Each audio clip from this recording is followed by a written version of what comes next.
Oke, balik lagi. Nggak jadi teman-teman. Gue lupa kalau ini bukan ruang podcast gue. Oke, assalamualaikum warahmatullahi wabarakatuh. Kenalin, nama saya Muhammad Arif Furqon, NIM 530502233 dengan dosen mengaku Pak Minat tercinta. Oke, di sini Arif pengen membuat tugas ujian tengah semester, yaitu diarahkan untuk membuat sebuah rangkuman, yang mana rangkuman tersebut kita taruh dalam bentuk atau kita buat dalam bentuk sebuah video. Oke, izinkan sebelumnya teman-teman dan pembinaan izin dari Arif sendiri menjelaskan sependek pengetahuan dan pemahaman Arif terkait materi kita, dua sub materi, yaitu indikator capaian kompetensi dengan bentuk instrumen penilaian dan tagihan. Gitu. Oke, di sini mungkin Arif akan ngebahas juga, karena tadi kan memang di dalam ini pembelajaran itu kan memang dahulu bentuk instrumen penilaian dan tagihan, tapi secara tidak langsung di sini menurut Arif pribadi indikator capaian kompetensi ICK itu ranahnya lebih luas, karena dalam ICK itu juga mengandung sebuah instrumen penilaian. Tapi nggak apa-apa. Oke, kita masuk yang pertama dulu, yaitu bentuk instrumen penilaian dan tagihan gitu. Oke, apa sih dari kita harus ketahui terlebih dahulu, yaitu pengertian dari bentuk penilaian instrumen, bentuk instrumen penilaian dan tagihan.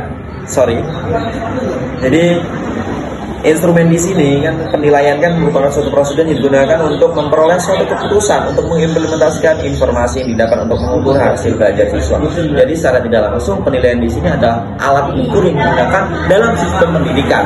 Nah, di sini kita masuk terhadap definisi tersebut. Jadi menurut Arif Kunta sendiri menambahkan bahwa instrumen penilaian tidak hanya berfungsi sebagai alat, tetapi juga pedoman bagi guru untuk menilai perubahan perilaku peserta didik setelah proses pembelajaran. Jadi secara tidak langsung ini sebagai acuan ya teman-teman, bentuk penilaian tersebut. Oke, kita masuk terhadap prinsip instrumen penilaian. Jadi ada 9 secara tidak langsung, secara kita kemarin belajar itu ada 9 prinsip instrumen penilaian. Jadi instrumen penilaian itu harus benar-benar mengandung 9 unsur, yaitu yang pertama adalah valid yang mana itu adalah benar. Jadi suatu tes tersebut benar adanya dan tepat sasaran, seperti itu. Kemudian yang kedua reliabilitas atau reliable, diartikan suatu taraf kepercayaan dan keajengan. Kepercayaan di sini yang mana itu instrumen penilaian tersebut itu benar-benar sesuatu yang sudah diukur sebelumnya gitu. Terus kemudian adil dan objektif, terus kemudian ada juga continue, terus menerus, kemudian ada praktikabilitas, kemudian ada berfokus pada kompetensi, mendidik, transparan, dan bermakna. Oke, jadi kalau kita membahas terkait prinsip penilaian, prinsip instrumen penilaian itu ada 9 kemarin yang dipaparkan ke materi dari teman-teman kita. Tapi secara tidak langsung yang kita hadapin di medan itu terkadang memang beda.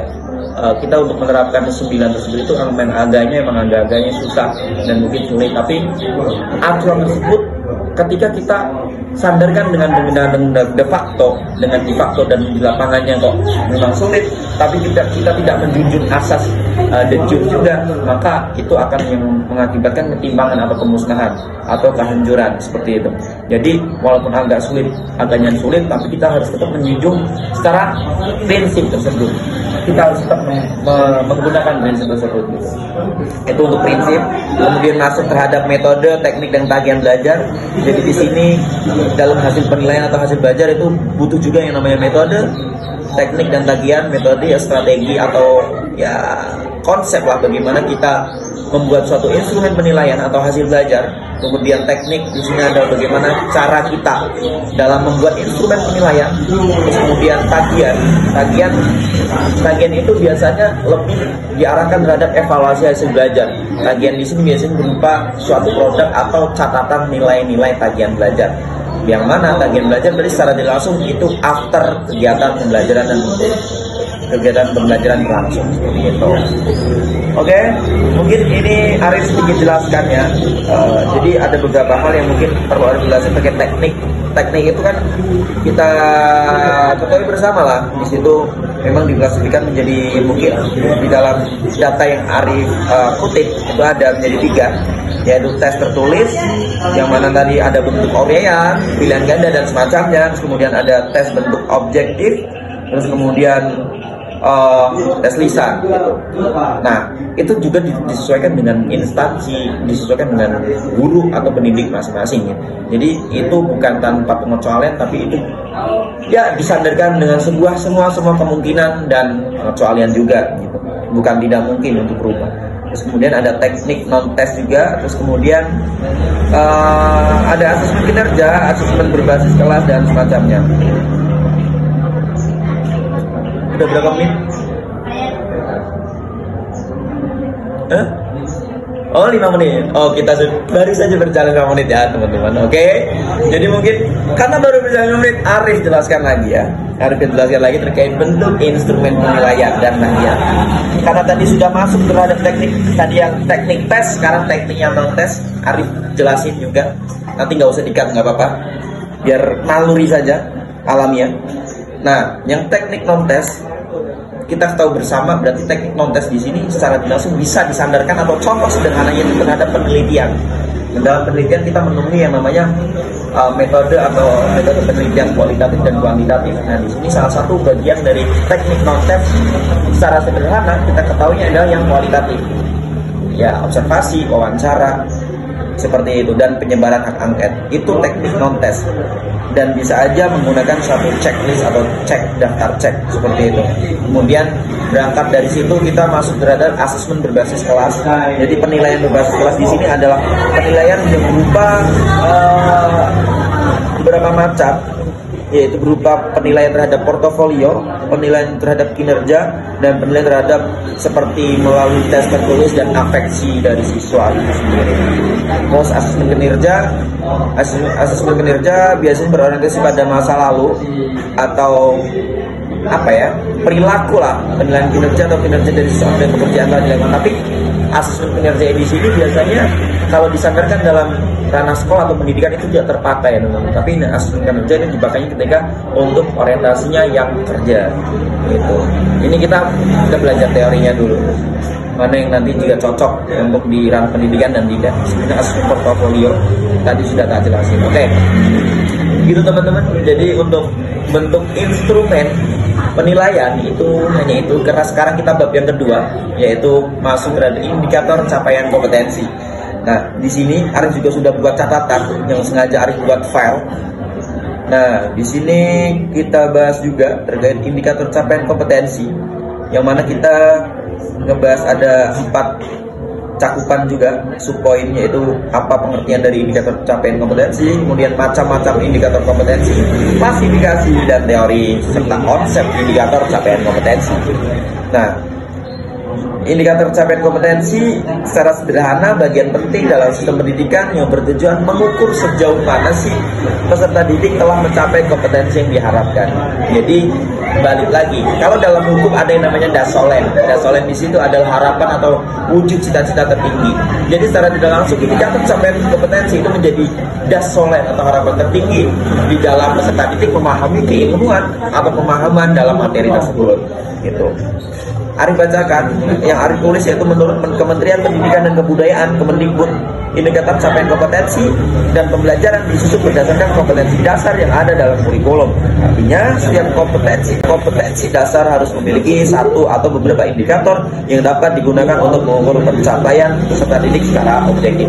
Jadi harapannya juga alat pengukuran yang disandarkan dengan atau menggunakan indikator capaian kompetensi itu digunakan secara objektif. Jadi guru nantinya menggunakan tersebut sebagai acuan untuk mengukur bagaimana sih tingkat pemahaman dari siswa itu secara objektif. Jangan berisik ya, mohon maaf, ini lagi ujian saya. Oke. Terus kemudian lanjut submateri yang kedua, ada macam-macam indikator capaian kompetensi. Nah, dari macam-macam indikator capaian kompetensi ini ada yang poin pertama, yaitu instrumen penilaian, yang mana seperti tadi kita bahas. Jadi kalau kita ngebahas indikator capaian kompetensi itu memang cakupannya lebih luas daripada yang sebelumnya, bab sebelumnya itu bentuk instrumen penilaian dan tagihan gitu. Jadi mungkin kita sebut saja yang pertama ada instrumen penilaian, tadi sudah kita pahami ya teman-teman. Terus kemudian yang kedua ada evaluasi capaian pembelajaran berbasis quality control. Jadi di sini kita harus melihat bagaimana rasional antara pembelajaran. Kemudian yang kedua kita memperhatikan profil pelajar Pancasila. Kemudian yang ketiga karakteristik mata pelajaran. Kemudian capaian pembelajaran tiap fase. Fase apa aja? Yang pertama fase elemen CP nilai keagamaan, budi pekerti. Kemudian jati diri dan dasar-dasar literasi, matematika dan sains teknologi. Seperti itu. Kemudian mungkin ada beberapa ya teman-teman ya, instrumen-instrumen kompetensi yang mungkin harus kita perhatikan terhadap peserta didik. Yang pertama ada instrumen kompetensi kognitif. Jadi kalau kita membahas terkait peserta didik dari karakteristik dasar, dari karakteristik kita bisa sandarkan dengan tiga klasifikasi itu tadi, kognitif, psikomotorik dan afektif gitu. Jadi di sini yang pertama ada instrumen kompetensi kognitif, yang mana beberapa tingkatan juga aslinya, banyak teman-teman aslinya.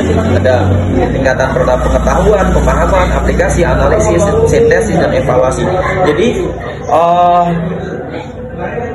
alat ukur kompetensi siswa itu dong atau enggak, paham atau enggak. Yang pertama ada instrumen kompetensi kognitif itu. Kalau kita secara gampang atau secara ramah di pikiran kita, itu biasa kita sebut dengan taksonomi Bloom. Segitiga pemahaman di situ. Yang pertama pengetahuan, bagaimana kita diajarkan pertama itu menghafal. Yang kedua baru pemahaman, bagaimana kita setelah kita diajarkan menghafal di usia, kita ketahuilah paling kita di usia SD lah ya, SD atau TK itu disuruh menghafal, tapi semenjak SMP menengah kita disuruh pemahaman. Yang kedua itu tingkatan kedua. Yang ketiga setelah masuk SMA kita disuruh mengaplikasikan. Kita selain kita menghafal, pemahaman tingkatan yang lebih susah juga yaitu adalah mengaplikasikan. Terus yang kemudian yang keempat di tingkat kita SMA mungkinnya itu menganalisis. Kita bagaimana belajar menganalisis, membedah atau membreakdown suatu problem. Misal bagaimana ketika seseorang tidak pernah berangkat kuliah, terus bagaimana tidak berangkat kuliah di situ tuh kita dianalisis lah penyebabnya apa. Yang pertama penyebabnya boleh memakai metode 5W1H, boleh kita menggunakan metode analisis, tahu saya berarti strength, peluang, opportunity ya, itu dan semacamnya teman-teman. Terus kemudian dari aplikasi analisis kita sintesis. Sintesis di sini adalah apa ya? Menjadikan tesa dengan antitesa menjadi suatu sintesa. Jadi secara tidak langsung kalimat pemahaman sesungguhnya dengan kalimat kontra dan menjadikan suatu pemahaman baru atau hal yang bisa kita capai gitu. Ya secara tidak langsung nilai yang bisa kita capai. Terus kemudian yang terakhir adalah evaluasi. Evaluasi di sini itu bisa mencakup atau bisa mengandung bahwasanya kita harus menemukan suatu teori baru atau pemahaman baru gitu. Itu terkait instrumen kompetisi kognitif atau kita ya dalam tingkatannya kita ketahui bersama dengan yang namanya taksonomi Bloom. Kemudian instrumen kompetensi afektif. Kalau afektif ranahnya pasti dalam hal bagaimana dia kepekaan terhadap rangsangan tentang mata pelajaran, kemudian responding, bagaimana dia selain peka, tingkatan selanjutnya itu adalah dia itu bertanya, respon kan berarti bertanya, terus kemudian valuing, terus organizing dan karakteristik. Tingkat perpaduan semua sistem nilai yang telah dimiliki seorang yang mempengaruhi pola kepribadian dan tingkah lakunya. Jadi karakteristik di sini adalah suatu goals yang dicapai oleh instrumen kompetensi berbasis afektif. Bagaimana mata pelajaran tersebut atau suatu keilmuan tersebut bisa mempengaruhi karakter atau perilaku kepribadiannya dalam kehidupan sehari-hari. Kemudian instrumen kompetensi psikomotorik. Nah dari psikomotorik di situ kita bagaimana tahu skill dan keterampilan serta kedisiplinan yang dia miliki. Oke, kemudian klasifikasi capaian kompetensi pada setiap jenjang pendidikan. Di sini ada 2 poin yang penting teman-teman, yaitu 2 poinnya apa? Yaitu pertama ada 2 kategori utama, kompetensi secara kognitif dan kompetensi secara praktik. praktis. Kalau kompetensi secara kognitif itu meliputi pengetahuan dan pemahaman konseptual, jadi dari pemahaman pola pikir, ya teori itu secara kognitif, terus pemahaman secara praktis itu keterampilan dan penerapan pengetahuan. Kemudian ada teori dan konsep tentang capaian kompetensi, yaitu teori kompetensi didasari pada model constructive learning, di mana pembelajaran dianggap berhasil apabila peserta didik mampu mengonstruksi pengetahuan secara mandiri melalui pengalaman. Teori perhatikan, gitu. Setiap proses belajar harus diuraikan untuk mencapai hasil yang terukur dalam bentuk keterampilan, sikap, dan pengetahuan yang dapat diaplikasikan. Jadi secara tidak langsung prosesnya sebelum mencapai suatu hasil tersebut itu benar-benar harus dirawat, dibimbing dan dibina dan diperhatikan, dan kemudian nanti bisa mendapatkan hasil yang mana tidak hanya hasil secara keilmuan tapi juga diaplikasikan. Oke, saya udah sudah berapa menit? 17. Oke, mungkin kurang lebihnya gitu teman-teman. Jadi saya sudah ngalor ngidul tadi membahas terkait bentuk instrumen penilaian dan kajian dan juga indikator capaian kompetensi dalam mata kuliah evaluasi pembelajaran akidah dan filsafat.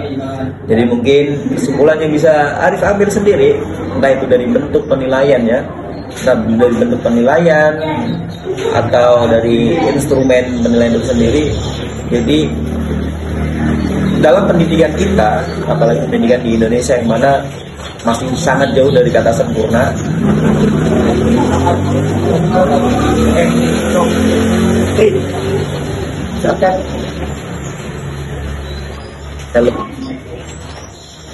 masih sangat jauh dari kata sempurna. Tapi kita bukan hanya tanpa harapan, jadi secara tidak langsung, apalagi dengan rapat paripurna di dalam gedung DPR terakhir kali, yang mana menyertakan pendidikan sebagai salah satu prioritas 8 prioritas utama di dalam anggaran RAPBN 2026. Jadi secara tidak langsung teman-teman, kita masih punya nyawa dan kepedulian yang mana dari setiap pemerintah itu sudah mulai berusaha untuk melek akan halnya itu. Kemudian bagaimana kita sebagai generasi muda juga berpartisipasi, atau kita sebagai calon pendidik menyiapkan diri untuk menjadi pendidik yang berkualitas. Contohnya salah satu dengan kepentingan suatu instrumen penilaian untuk siswa, bagaimana kita instrumen penilaian dan indikator capaian itu menjadi suatu nyawa dari suatu pembelajaran. Karena tanpa itu tidak ada acuan yang diberikan, acuan yang menjadi titik tolak atau titik semangat dari peserta didik nantinya selain strategi kita dalam mengajar.